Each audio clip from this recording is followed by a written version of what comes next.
Hello. Hello, मैं Diana बोल रही हूँ। मैं वो कोई बात नहीं, नाम बोलना ज़रूरी नहीं है, लेकिन अपनी प्रॉब्लम खुलकर बोलो। मैं एक शादीशुदा औरत हूँ और मुझे एक बच्चा भी है, लेकिन मैं एक दूसरे आदमी से अट्रैक्टेड हूँ और वो आदमी भी मैरिड है, राइट? जी। और तुम गिल्टी फील कर रही हो। बहुत ज़्यादा। सिर्फ अट्रैक्शन फील कर रही हो या बात आगे बढ़ चुकी है? अट्रैक्शन तो बहुत हाई है, कभी भी कुछ भी हो सकता है। तुम नहीं चाहोगी तो नहीं होगा। प्लीज़ मुझे एडवाइस करो, कैसे? अपने हस्बैंड से प्यार करती हो दिल से? करती हूँ, दिल से करती हूँ। तो फिर जितनी जल्दी हो सके उस दूसरे आदमी को भूल जाओ। कोई जिस्मानी अट्रैक्शन सच्चे प्यार से बढ़कर नहीं हो सकता। मैं मानती हूँ डायना, लेकिन मुझे लगता है कि मैं कमज़ोर पड़ जाऊंगी। इतना समझ लो, एक बार जिस्मानी संबंध जोड़ोगी तो काफी कुछ टूट जाएगा। चंद लम्हों के सुकून के लिए सारी जिंदगी दांव पर लगाओगी?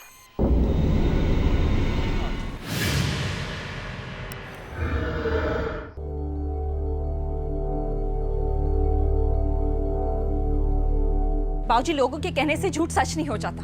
बेटी, हर कोई तुम्हारे और उस मयूर के बारे में हमें खुलेआम ताने मार रहा है। हाँ, तो मयूर मेरे कॉलेज का दोस्त है, बस, और कुछ भी नहीं। सब तब भी ताने मारते थे कि जब मेरे मन में कोई खोट नहीं तो आप लोग क्यों नहीं मेरी बात सुन रहे हो? बहुत दोस्ती अपनी जगह, पर वो तुम्हें अकेले में मिलने क्यों आया था?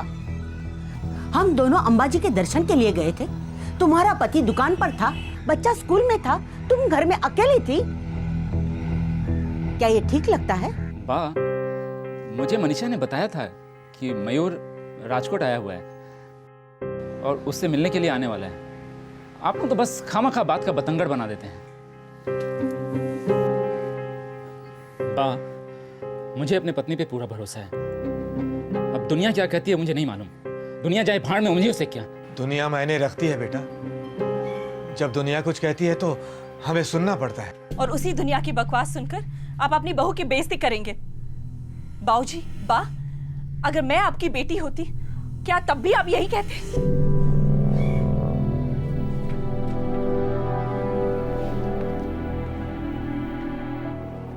बेटा, घाव ताजा हो तभी उसे दबा देना चाहिए।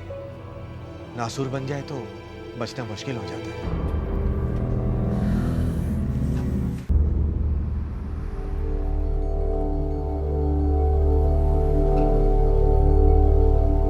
देखो दीपक, मैं तुम्हारे बा और बापू की बुराई नहीं करना चाहता और ना ही उनके खिलाफ तुम्हें भड़काना चाहता हूं, लेकिन बिना बोले रह भी नहीं सकता। उन्हें शक करने की आदत हो गई है और मुझे तो लगता है उन्हें शक करने में मजा आने लगा है। लेकिन देवेन भाई, मैं करूं तो करूं क्या? आखिर वो मेरे माता पिता हैं। देवेन भाई, माँ और बाबूजी के शक का शिकार सिर्फ मैं होती हूँ। उन्हें और किसी से कोई शिकायत नहीं है। मेरे पास एक उपाय है, अगर तुम दोनों ठंडे दिमाग से सोचो तो। बोलते रहिए, सुन रहे हैं। दोनों पार्टियों को सांस लेने के लिए जगह चाहिए, जो कि इस वक्त नहीं है। क्या आप ये कहना चाहते हैं कि हम उन दोनों से अलग हो जाएं? थोड़े टाइम के लिए। नहीं देवेन भाई, ये नहीं होगा। क्यों नहीं होगा? अरे कोई महापाप करने नहीं जा रहे हो और उनकी तबीयत भी भली अच्छी है और तुम दोनों अलग रहोगे, रिश्ता तोड़ने नहीं जा रहे हो। लेकिन फिर भी दीपक, देवेन भाई सही कह रहे हैं। तुम लोगों का हसनवाड़ी वाला मकान खाली है ना, उसकी साफ सफाई करवा लो और उसमें रहने लगो। मैं चैलेंज के साथ कहता हूँ कि 3 महीने के अंदर अंदर दोनों गाड़ियां स्मूथ पटरी पर चलने लगेंगी। हाँ,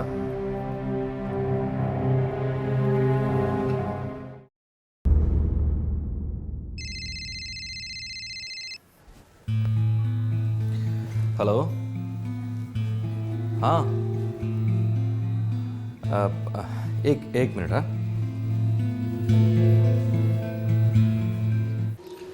हाँ हाँ, हम वहीं मिलेंगे। हाँ, मैं पहुंच जाऊंगा।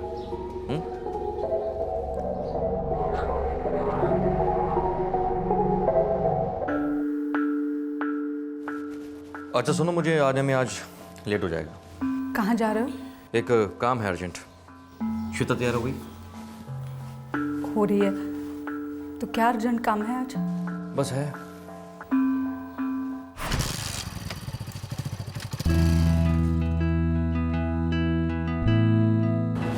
Bye mama. Bye baby. बैठ गए ना? पकड़ो जोर से।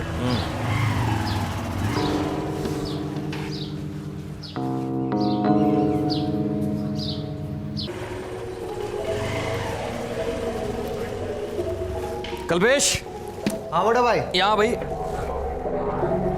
अच्छा सुन, मुझे एक अर्जेंट काम है आज, तो मैं आज दुकान पे नहीं आ पाऊंगा। तू संभाल लेना है। कहाँ जा रहे है काम। कैसा काम? अरे यार, तो कोई पुलिस वाला कि तेरे सारे सवालों का जवाब दूं मैं? खाना खा लेना, चलता हूँ, लेट हो रहा हूँ।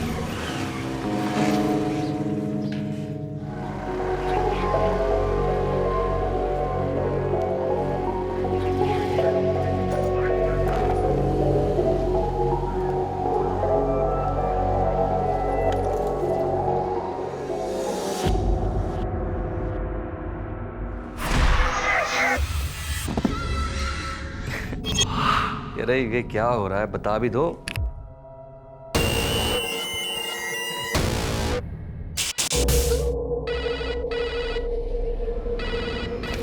हेलो।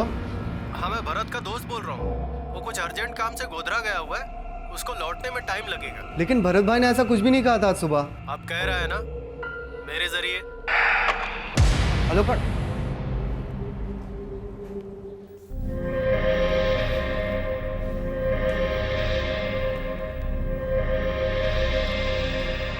फोन भी नहीं उठा रहे।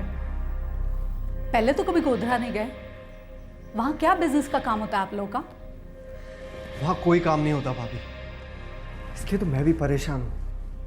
तुम्हारे भरत भाई ना मुझे कुछ बताते नहीं है, कहाँ जाते हैं, क्या करते हैं। मुझे कुछ ठीक नहीं लग रहा है कल्पेश। 2 सेल फोन्स रखते हैं वो, रिंग जा रहे हैं लेकिन उठा नहीं रहे। 24 घंटे से ऊपर हुए उन्हें घर लौटे हुए। और हमें कोई आइडिया नहीं कि वो गोधरा क्यों गए इंस्पेक्टर साहब। फोन करने वाले ने अपना नाम नहीं बताया? जी नहीं, मेरे पूछने से पहले ही उसने फोन काट दिया। आपकी दुकान हसनबाड़ी में ना? जी बराबर। एक काम करिए, वो दोनों सेल नंबर लिख के दीजिए और आपकी दुकान का लैंडलाइन भी। सर, राजकोट बस स्टैंड के पास एक पीसीओ है। भरत भाई की दुकान पर फोन वहां से आया था और भरत भाई की फोन की लोकेशन दिखा रहे हैं कि 11 अक्टूबर को वो गोधरा में थे, उस दिन से वो मिसिंग हैं। और दूसरे दिन की लोकेशन राजकोट बता रहे हैं और 13 अक्टूबर को फिर से गोधरा। और इस वक्त लोकेशन राजकोट और गोधरा के बीच में कहीं है। यहाँ कोई गेम खेला जा रहा है। कैसा गेम सर? किसी अज्ञात आदमी ने कल्पेश को राजकोट के पीसीओ से फोन किया, बस स्टॉप से, और भरत भाई के फोन की लोकेशन राजकोट और गोधरा के बीच में है, कंटिन्यूअस। जी सर। तुम एक काम करो, इन 2 बस स्टॉप के बीच में जितनी बसें चलती हैं उन्हें चेक करो।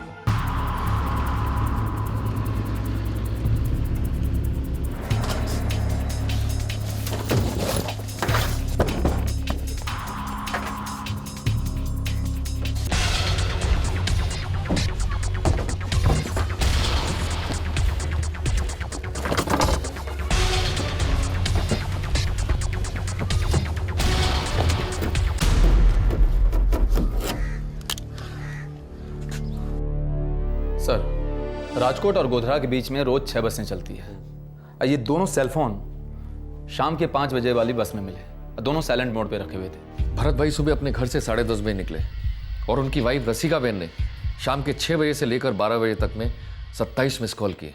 Yes sir. लेकिन घर से निकलने से पहले उन्होंने एक लास्ट कॉल रिसीव किया इस नंबर से। इस नंबर का पता करो। Yes sir. एक पेट्रोल भेजो, राजकोट और गोधरा रोड पर मोटरसाइकिल ढूंढो। मुझे पूरा डाउट है भरत भाई राजकोट छोड़कर गया ही नहीं।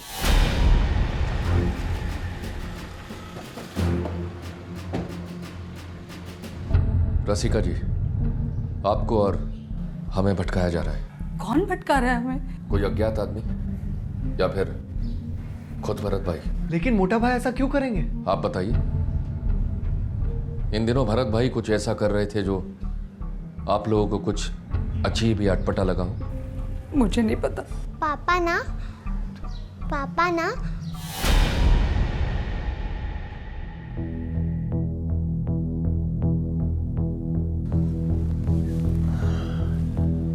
बोलो बेटा, आप कुछ पापा के बारे में कहना चाह रहे थे ना? पापा बहुत अच्छे हैं, वो मुझे बहुत प्यार करते हैं। ये तो बहुत अच्छी बात है, लेकिन आप कुछ और कहना चाह रहे थे ना? नहीं।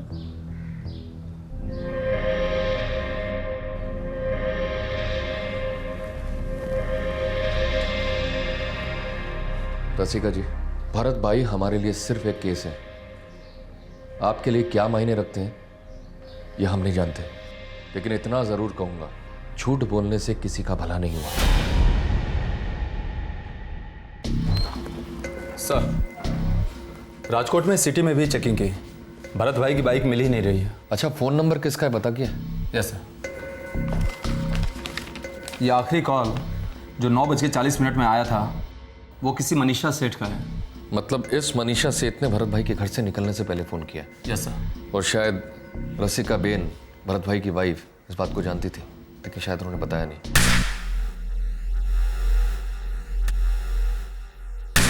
इस मनीषा सेठ को कांटेक्ट करो, कहो हमें उनसे बात करनी है। जी, मैं भरत भाई को जानती हूँ। उनकी आइसक्रीम की दुकान हमारे मोबाइल की दुकान के पास में ही है। वो 1-2 बार हमारे घर भी आए हैं, लेकिन बात क्या है इंस्पेक्टर साहब? 11 अक्टूबर की सुबह 9:40 को भरत भाई के सेल पर आपके मोबाइल से फोन आया था। हाँ, मैंने कॉल किया था। उन्हें एक मोबाइल खरीदना था, ब्लैकबेरी लेटेस्ट मॉडल। वो मैंने उनके लिए मंगवाया था, बस यही बताने के लिए फ़ोन किया था। क्या भरत भाई आपके दोस्त हैं? नहीं, पहचान वाले हैं। क्यों? क्योंकि उनके साथ कुछ हुआ है।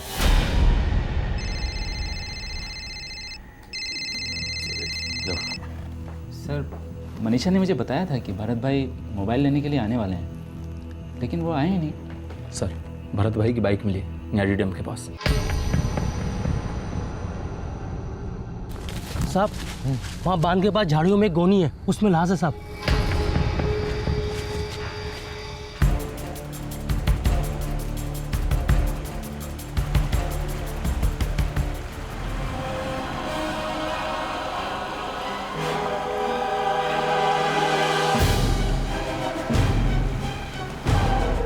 गला घोटा गया है किसी वायर या रस्सी से।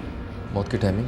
मिनिमम 72 घंटे, एक्चुअली 3 दिन, और बॉडी काफ़ी सड़ चुकी है। मकवाना, यस मुझे ऐसा लग रहा है कि इस केस में कई लोग झूठ बोल रहे हैं। तुम एक काम करो, मनीषा सेठ की सारी हिस्ट्री निकालो।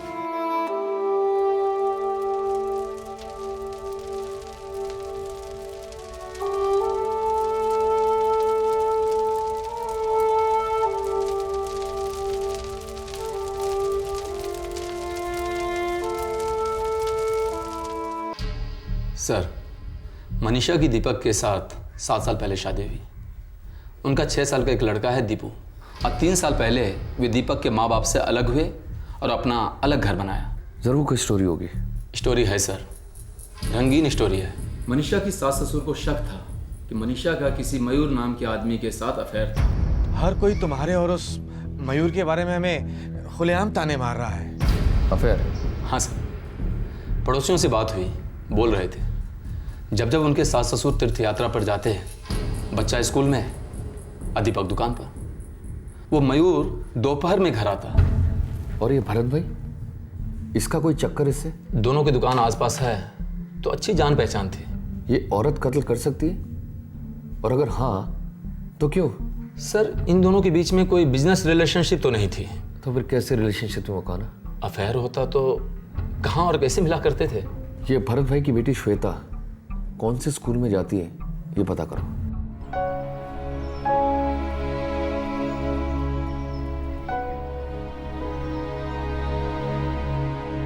हेलो बेटा, ये आपके लिए। अच्छा बेटा, आप उस दिन अपने पापा के बारे में कुछ बताने वाली थे ना? आपकी मम्मा ने रोक दिया था, करेक्ट? रॉन्ग, मुझे कुछ नहीं कहना था।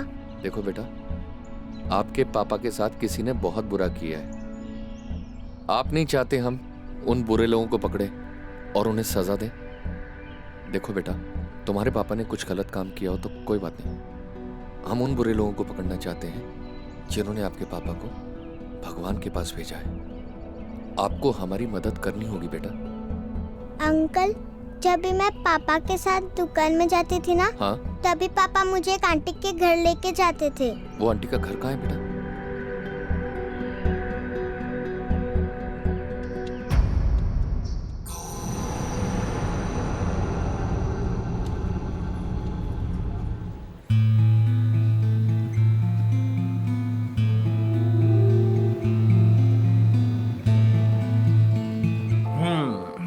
तो श्वेता बेटा, आप यहाँ पर दीपू के साथ खेलो, मुझे मनीषा आंटी के साथ कुछ काम है, मैं अभी आता हूँ।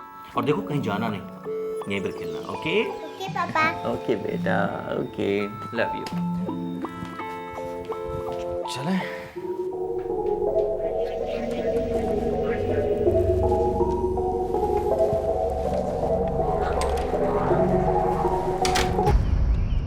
क्या पापा रोज जाते थे वहाँ?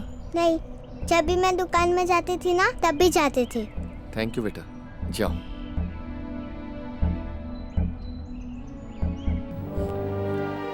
आपने हमें भरत भाई और मनीषा के अफेयर के बारे में क्यों नहीं बताया रसिका बहन? मुझे नहीं पता किसी अफेयर के बारे में। झूठ बोलना बंद कीजिए। मैं झूठ नहीं बोल रही, मुझे सिर्फ इतना पता है कि वो किसी औरत के साथ फोन पर बात करते थे। आपको कभी शक नहीं हुआ? हुआ, पर मुझे नहीं पता था कैसे पूछूं। रोज सोचती थी पूछूंगी, पर कभी हिम्मत ही नहीं हुई सच सुनने की।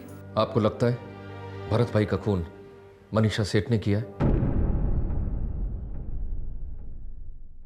सर, कल्पेश का ट्रैक रिकॉर्ड साफ है। वो भरत का चचेरा भाई है और सालों से वो दोनों साथ में बिजनेस करते हैं। भरत की पत्नी रसिका, वो अपने पति को नहीं मरवाएगी, तो बची मनीषा सेठ, वही है हमारी मुख्य आरोपी। मुझे भी उस मयूर वाले एंगल पे कुछ पॉसिबिलिटी लगती है। ले आओ उसे, उसी से पूछताछ कर लेते हैं। एक खौफनाक कत्ल और एक नाजायज रिश्तों का पिटारा, कई गड़े मुर्दे उखड़ने का इंतजार कर रहे थे। ये गड़े मुर्दे गवाह थे एक कटु सत्य के।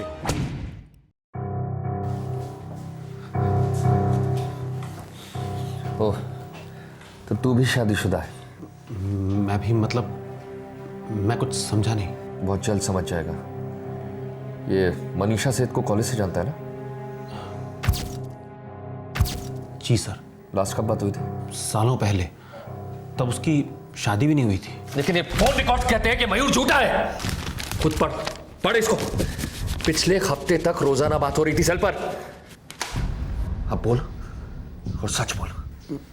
मैं और मनीषा बीच बीच में मिलते रहते हैं। और भरत भाई कबाब में हड्डी थे ना? नहीं सर, भरत भाई और मनीषा सिर्फ दोस्त थे। तुझे उसकी दोस्ती खटकी और तूने उसे मरवा डाला? नहीं सर, मैंने किसी को नहीं मारा। तो भरत भाई को किसने मारा मयूर? मुझे नहीं पता, मैं सिर्फ इतना जानता हूं कि भरत भाई मनीषा को ब्लैकमेल कर रहे थे और मनीषा बहुत डरी हुई थी। सुनो मयूर, खत्म करना होगा। किससे? हमारे अफेयर को। क्यों? मुझसे बोर हो गई हो क्या? डर गई हूँ। किससे डर गई हो? भरत भाई को हमारे अफेयर के बारे में पता चल गया है। उसने अगर मेरे हस्बैंड को बता दिया तो सब कुछ खत्म हो जाएगा और मैं उनके प्यार और भरोसे को खोना नहीं चाहती। मैं तुम्हें खोना नहीं चाहता। तुम कहोगी तो हम कहीं बाहर मिल लेंगे, कहीं और। नहीं मयूर, बस। तुम्हारी सहेली सेजल के यहाँ, वो तो तुम्हारी बहुत अच्छी दोस्त है ना? नहीं मयूर, मैंने कहा ना, अब मैंने ठान ली है। मनीषा प्लीज।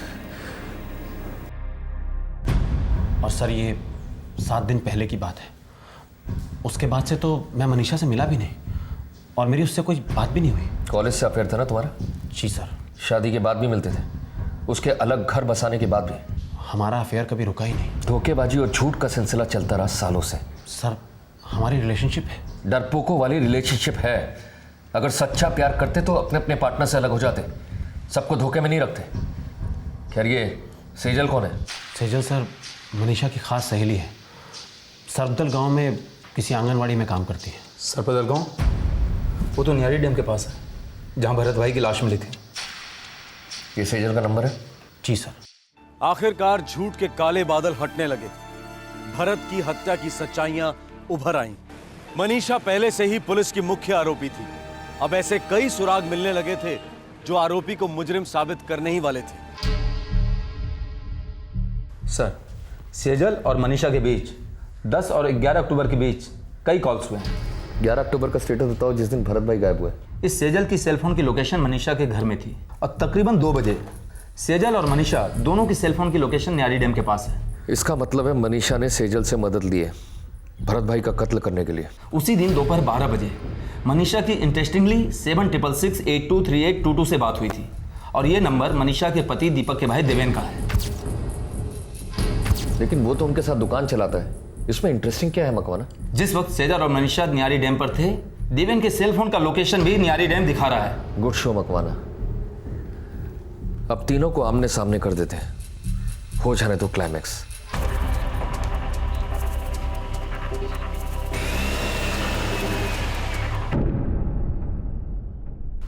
मैं भरत भाई को सिर्फ जानती थी, कोई लेना देना नहीं था। काफी लिया दिया गया मिसेस मनीषा, वरना वो आदमी मयूर का नाम लेकर आपको ब्लैकमेल क्यों करता? अब ये नहीं कहिएगा कौन मयूर। मनीषा जी, आपको मैं देवेन और सेजल से इंट्रोड्यूस करा देता हूं। मैंने आप तीनों को यहां किसी कॉलोनी की एनुअल मीटिंग के लिए नहीं बुलाया। एक कत्ल हुआ है और हमारे पास ये ठोस सबूत है कि आप तीनों ने मिलकर ये कत्ल किया है। अब अगर किसी ने भी झूठ बोला तो मुंह तोड़ दूंगा।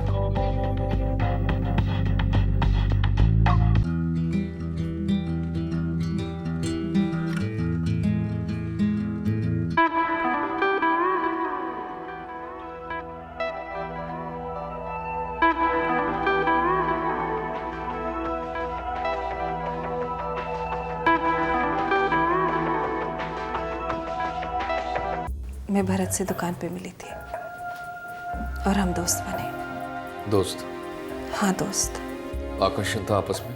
हाँ था, पर उससे ज्यादा मैं कुछ नहीं करना चाहती थी। लेकिन भरत तो बहुत कुछ चाहता था आपसे।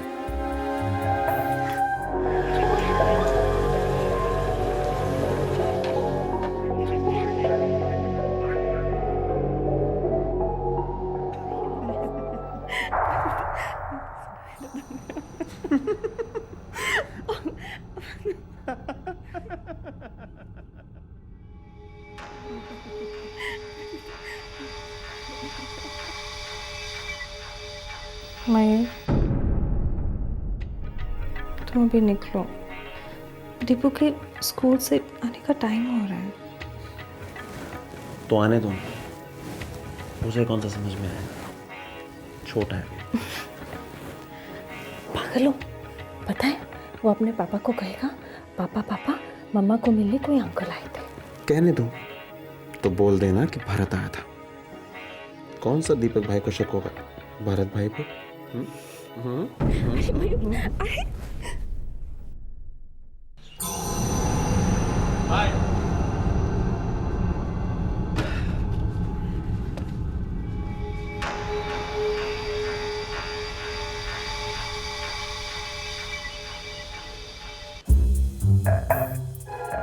भरत को मेरे और मयूर के रिश्ते के बारे में पता चल गया था। वो ये जानता था कि मैंने दीपक से ये बात छुपा के रखी है। बस उसने इसी बात का फायदा उठाया और मुझसे वो सब करवाया जो वो चाहता था, मैं नहीं।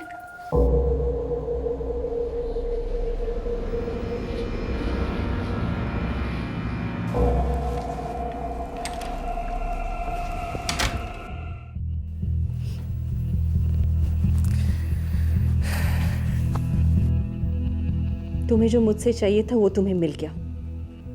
अब तुम्हारे और मेरे बीच में कुछ नहीं होगा। मनीषा, यार ये तो जाती हुई ना। अब देखो, दीपक की पीठ के पीछे तुम इतने सालों तक मयूर के साथ मस्ती मारती आई हो, है ना? अब मयूर की पीठ के पीछे थोड़ी सी मस्ती हम लोग भी कर लेते हैं, क्यों? ठीक है ना? उफ मनीषा, तू पागल हो गई है क्या? मयूर को पाने के लिए मैं कुछ भी कर सकती हूँ। सेजल, तू जानती हूँ मेरा पहला प्यार है। और शादी की अग्नि में पहले वाले सारे प्यार जलाने पड़ते हैं। ओ बस कर, फालतू के लेक्चर मत दे मुझे। तो क्या करूँ? हाँ, देख तूने अपने आप को कैसी मुसीबत में डाल ली है। वो भरत भाई तुझे लगातार ब्लैकमेल करता रहेगा। हाँ यार, वो बार बार मिलने की बात करता है। और मिलना मतलब समझती है ना तू? समझती हूँ मैं, इसीलिए बोल रही हूँ कि दीपक को सब कुछ साफ साफ बता दे। नहीं सेजल, मैं उसे कुछ नहीं बता सकती। उसने अपने माँ बाप के सामने मुझे सपोर्ट किया था। वो ये बर्दाश्त कर ही नहीं पाएगा कि मैं उसके साथ चीटिंग कर रही हूँ। और अब तो वो भरत के साथ भी इतना सब। तो मनीषा तू लाइफ से चाहती क्या है आखिर? दीपक मेरे पति है और मयूर मेरा प्यार। मुझे दोनों चाहिए। और भरत भाई? वो मुझे नहीं चाहिए। भाभी, आपके सास ससुर मयूर के बारे में बात कर रहे थे ना, तब मुझे पता था कि वो लोग सच बोल रहे हैं और आप झूठ। फिर भी आपने मुझे सपोर्ट किया। दीपक भाई के लिए बहुत अच्छे इंसान है वो। तो क्या मैं बुरी हूँ? आपको अपनी बहन मानता हूँ मैं। तो फिर अपनी बहन की मदद कीजिए। मेरे कैरेक्टर को लेके फिर कभी डिस्कस करेंगे। अब पक्का दीपक भाई को ये बात नहीं बताना चाहती? हाँ देवेन भाई, नहीं तो मैं आपको क्यों बताती, सीधा उन्हीं के पास नहीं चली जाती। तब तो बस एक ही तरीका है भरत भाई को चुप कराने का। नहीं नहीं नहीं, बिल्कुल नहीं। मुझे इन सब में मत घसीटो तुम। सेजल, तू भूल गई ना मैंने कितना कुछ किया है तेरे लिए लाइफ में? गिनाओ तुझे। सजल बहन, किसी को कुछ भी पता नहीं चलेगा और आपका नाम तो बिल्कुल भी नहीं आएगा। मेरा प्लान एकदम फुल प्रूफ है। नहीं प्लीज प्लीज सेजल, 15 साल की दोस्ती है हमारी। तू मेरी बहन है यार, प्लीज।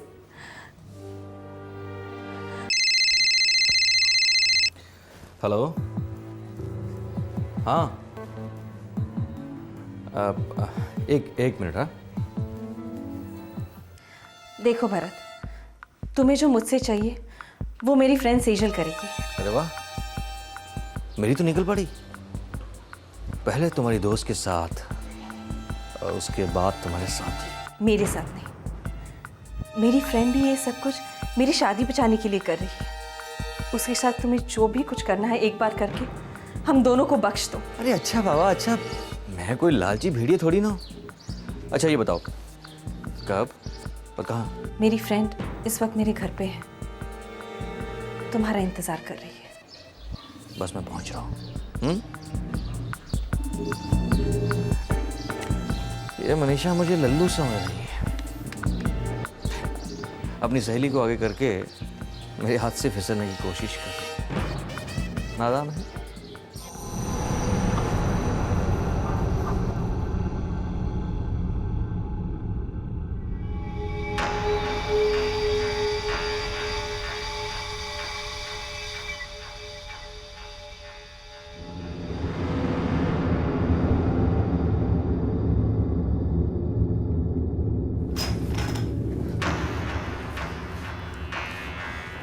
देखो मनीषा, उसके अंदर आने तक उसे बिल्कुल भी डाउट नहीं होना चाहिए और उसके यहाँ आते ही मैं उसके गले में ये फंदा डाल दूंगी।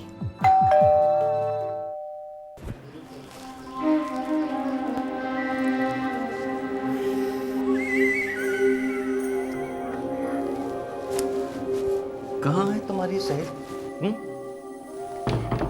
कहाँ है तुम्हारी सहेली? हाँ, मुझसे गेम खेल रही हो? यकीन मानो, इस गेम में तुम्हें डबल मजा आएगा। जरूर आएगा, लेकिन पहले तुम्हारी सहेली को एक बार देख तो लो। तुम मर्द लोग ना पेशेंस नाम की चीज ही नहीं पता। ये सरप्राइज? हाँ, तो तुम मुझे सरप्राइज देना चाहती हो, है ना? ऐसा सरप्राइज जिसे तुम कभी नहीं भूलोगे। मनीषा, बिल्कुल सबर नहीं हो रहा। उसे बुलाओ ना, प्लीज बुलाओ ना अपनी दोस्त को। हैं? आओ, एक मिनट। अरे क्या कर रही हो? अरे यार बुलाओ अपनी दोस्त को, इंतजार नहीं होता है अब। हाँ, बिल्कुल देखो सबर नहीं हो रहा है मुझसे, बिल्कुल भी सबर नहीं हो रहा। बुलाओ ना जल्दी से,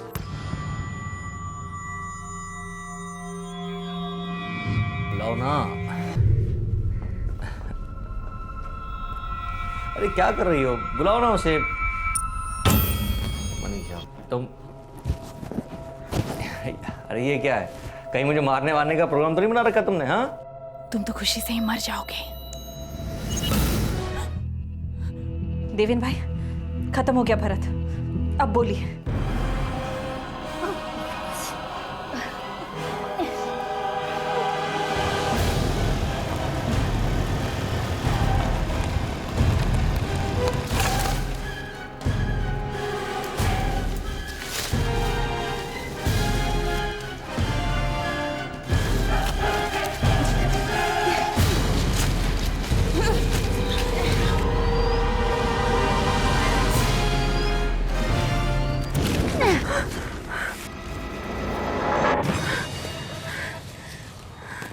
इसका सारा सामान तो निकाल लिया था ना?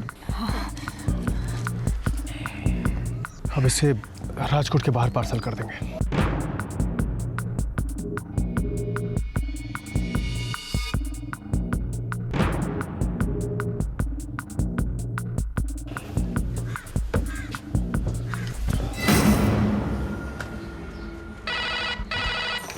हेलो, हाँ, मैं भरत का दोस्त बोल रहा हूँ। वो कुछ अर्जेंट काम से गोधरा गया हुआ है, उसको लौटने में टाइम लगेगा। लेकिन भरत भाई ने ऐसा कुछ भी नहीं कहा था आज सुबह। अब कह रहा है ना मेरे जरिए।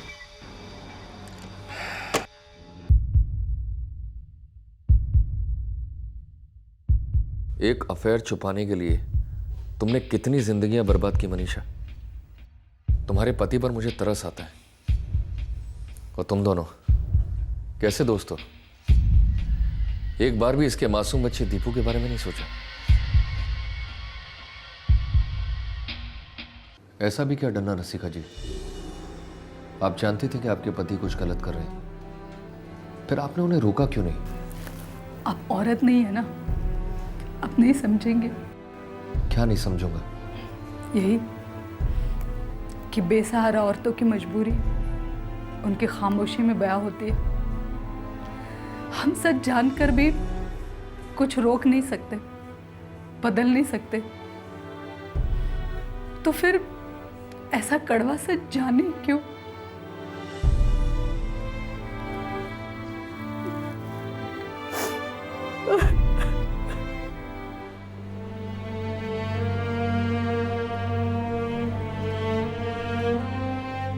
बेटे, घाव ताजा हो तभी उसे दबा देना चाहिए।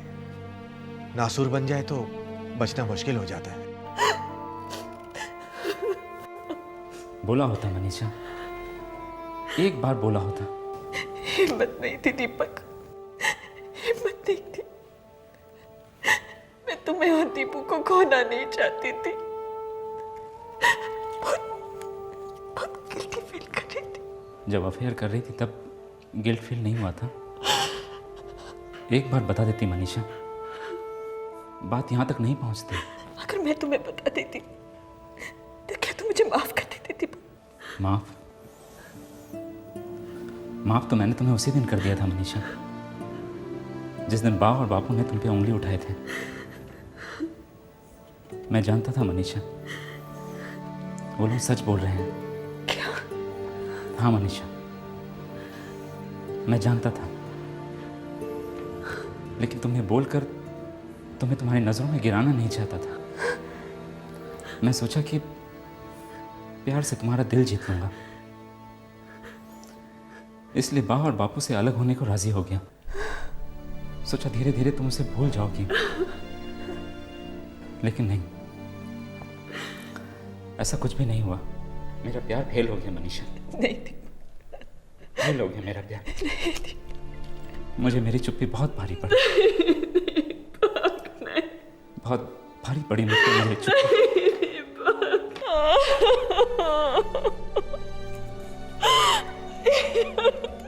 दो बालिग लोग आपस में जो भी करते हैं उसे उनका निजी मामला कहा जाता है। हम ये भी मानते हैं कि स्त्री और पुरुष के बीच के रिश्ते बहुत पेचीदा होते हैं, लेकिन एक बात बिल्कुल सरल है, साफ है कि जब भी कोई नाजायज गैर कानूनी कदम उठाता है तो जुर्म का जहरीला फन भी उठता ही उठता है। लोग भले ही एक दूसरे को माफ कर दें, बुरी यादों को भुला दें, लेकिन कानून ना तो माफ कर सकता है ना भुला सकता है। कानून सिर्फ न्याय कर सकता है। रिश्ते जोड़ने या तोड़ने से पहले सोचना बहुत जरूरी है। कानून तोड़ेंगे तो अदालत सजा देगी, दिल तोड़ेंगे तो जिंदगी सजा देगी। तब तक अपना ख्याल रखें, सुरक्षित रहें। जय हिंद।